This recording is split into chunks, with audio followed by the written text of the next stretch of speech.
Pasukan militer Israel dilaporkan khawatir dengan sandera yang masih hidup di jalur Gaza, Palestina. Hal ini menyusul ditemukannya jenazah 6 sandera di terowongan pekan lalu. Buntut itu, IDF dikabarkan memberikan pesan mendesak kepada Perdana Menteri Israel Benjamin Netanyahu. Channel 13 Israel pada Rabu 4 September melaporkan pasukan Israel mengeluarkan peringatan kepada pemerintah Israel agar tidak memperluas operasi di Gaza beberapa hari ke depan. Desakan ini terjadi setelah Hamas diduga membunuh 6 sandera di Gaza Selatan. IDF menyebut perluasan operasi militer di Gaza membahayakan nyawa para sandera. Demikian disampaikan seorang pejabat militer senior yang namanya disamarkan. Pejabat militer itu menegaskan bahwa kesepakatan penyanderaan akan membuat IDF beroperasi lebih luas termasuk tempat-tempat yang belum pernah dijangkau. Sebelumnya, Kepala IDF Herzi Halevi mengunjungi terowongan di Rafah, tempat di mana ditemukannya jenazah 6 sandera. Sementara itu, berdasarkan hasil otopsi tim forensik Israel, 6 jasad tersebut mengalami luka akibat tembakan peluru. Disebut para sandera itu dieksekusi dengan cara ditembak dari jarak dekat beberapa kali. Hingga berita ini diturunkan, pasukan IDF masih melakukan penyelidikan terkait pelaku pembunuhan tersebut.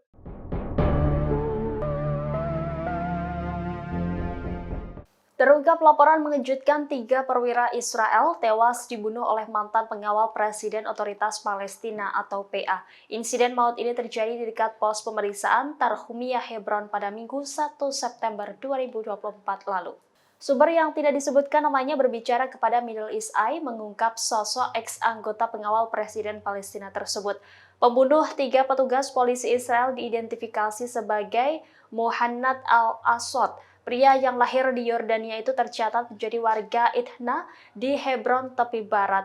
Aswad juga merupakan mantan anggota Garda Presiden Palestina yang mengundurkan diri dari jabatannya pada tahun 2015 dan dilaporkan menjadi anggota Fatah yang mengendalikan PA.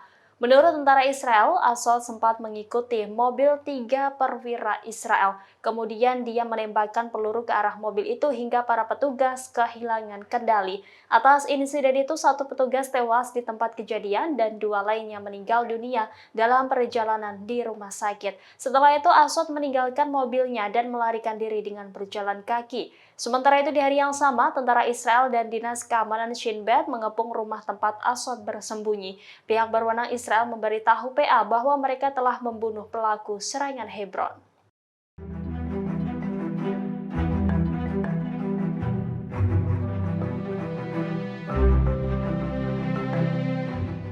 Perdana Menteri Israel Benjamin Netanyahu menghapus peta tepi barat yang diduduki. Hal ini diungkapnya dalam jumpa pers pada Senin 2 September 2024.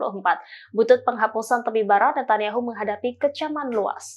Kementerian Luar Negeri Palestina mengatakan penghapusan peta tepi barat menunjukkan bahwa Israel rasis dan kolonial. Kementerian memandang ini sebagai pelanggaran serius terhadap hukum internasional. Terlebih, Israel terus melakukan kejahatan perang terhadap warga Palestina yang bertujuan menyangkal keberadaan mereka dan hak-hak mereka yang sah.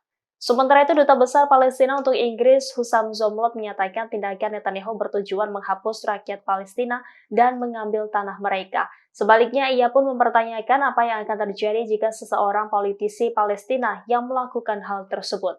Kecaman juga datang dari seorang sejarawan Timur Tengah asal Rad. Rad menilai penghapusan tepi barat sebagai bagian dari kampanye genosida yang sama seperti di Gaza, di mana IDF kemungkinan menyerang tepi barat dengan dukungan Amerika Serikat. Organisasi akar rumput feminis Kode Pink juga mengkritik Netanyahu dengan menyebut Israel berencana memusnahkan Palestina. Ia pun mempertanyakan sikap organisasi internasional yang bungkam atas hal ini. Sementara itu, analis senior Israel di International Crisis Group, Mayrav Zonzin, menilai pidato Netanyahu akan tercatat dalam sejarah. Netanyahu secara terbuka mengaku kepada dunia bahwa Israel akan tetap berada di antara sungai dan laut untuk waktu yang tidak terbatas.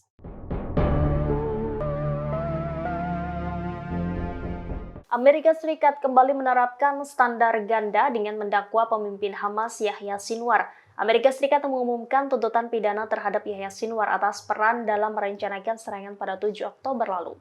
Pengumuman ini disampaikan Departemen Amerika Serikat pada Selasa 3 September 2024. Hal ini menandai upaya pertama oleh penegak hukum Amerika Serikat untuk secara resmi menyebut Sinwar sebagai dalang serangan 7 Oktober. Selain Yahya Sinwar, Amerika Serikat juga mendakwa 5 petinggi Hamas lainnya, 3 diantaranya telah meninggal dunia.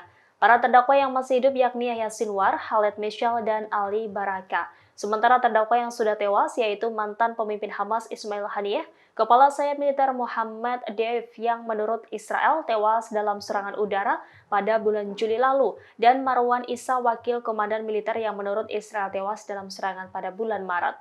7 tuntutan pidana yang diajukan di pengadilan federal di New York City itu mencakup tuduhan konspirasi untuk memberikan dukungan material kepada organisasi teror asing, konspirasi untuk membunuh warga negara Amerika Serikat, dan konspirasi untuk menggunakan senjata pemusnah massal yang mengakibatkan kematian.